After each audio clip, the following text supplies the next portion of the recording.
Karena kalau 20 Oktober 2024 itu presiden baru belum dilantik, ya, ini negara ini berada dalam apa yang disebut dengan krisis konstitusional, ya.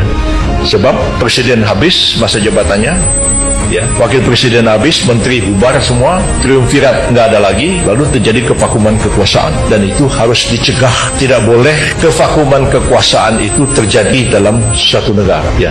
Itu bisa rawan sekali, bisa terjadi perebutan kekuasaan, bisa juga terjadi serangan dari negara lain kalau dalam suasana konflik dengan negara-negara yang lain. Saya pengalaman menangani soal itu pada tahun 1998, ya, barangkali adik-adik mahasiswa mungkin baru lahir atau mungkin belum lahir pada waktu itu. Bagaimana dalam situasi yang sangat-sangat sulit, saya harus meyakinkan Presiden Soeharto tidak punya pilihan kecuali Pak Harto mundur. Yang ngomong itu saya berdua sama Pak Saadillah Mursyid. Pak Harto kemudian bilang, "Bril, kamu atur bagaimana cara berhentinya."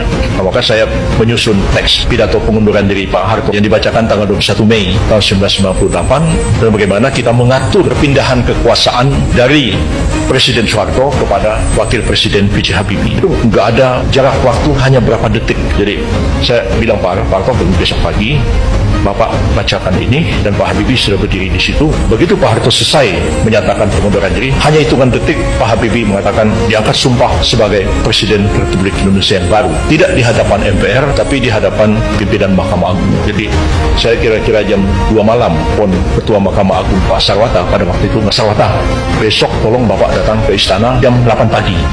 Pakai toga. Kenapa Pak Yusril? Bapak jangan tanya, keadaan lagi genting. Pak Harto suruh Bapak datang. Besoknya dia datang pagi-pagi dan pakai toga terbalik. Dia bilang, "Pak Yusril, jangan ngerjain saya ini. Bener nih. Kalau salah, habis kita Mahkamah Agung." Saya sudah konsultasi dengan guru saya, mungkin saudara tahu, Profesor Ismail Suni, yang guru saya di Fakultas Hukum kita ini sudah almarhum. Dulu beliau jadi ketua jurusan Hukum Tata Negara, kemudian beliau jadi duta besar di Arab Saudi. Saya menggantikan jadi ketua jurusan Hukum Tata Negara. Nah, jadi sampai pada waktu itu Pak Ismail Suni itu bicara lewat telepon kepada Pak Sarwata, mengatakan, "Pak Ketua Mahkamah Agung, apa yang dirancang oleh Yusril benar. Saya jamin itu tidak akan salah." Jadi saya waktu itu agak seperti orang mempertaruhkan nyawa juga, ya, mengganti presiden dalam suasana genting seperti itu, bisa dibunuh orang juga saya pikir.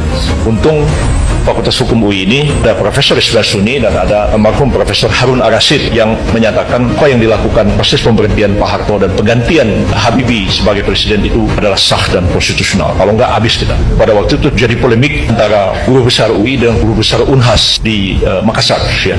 Karena guru besar Unhas ada yang menolak itu, tapi guru besar UI mempertahankan itu, dan saya kira akhirnya negara ini terselamatkan daripada konflik bisa jadi perang saudara juga pada waktu itu kalau tidak diatasi dengan hati-hati. Jadi kita berharap walaupun ada sengketa di Mahkamah Konstitusi, ya nggak apa-apa, jalan aja, dan putusan sengketa itu final and binding, dan nanti presiden barunya tetap dilantik pada tanggal 20 Oktober tahun 2024 maupun yang terjadi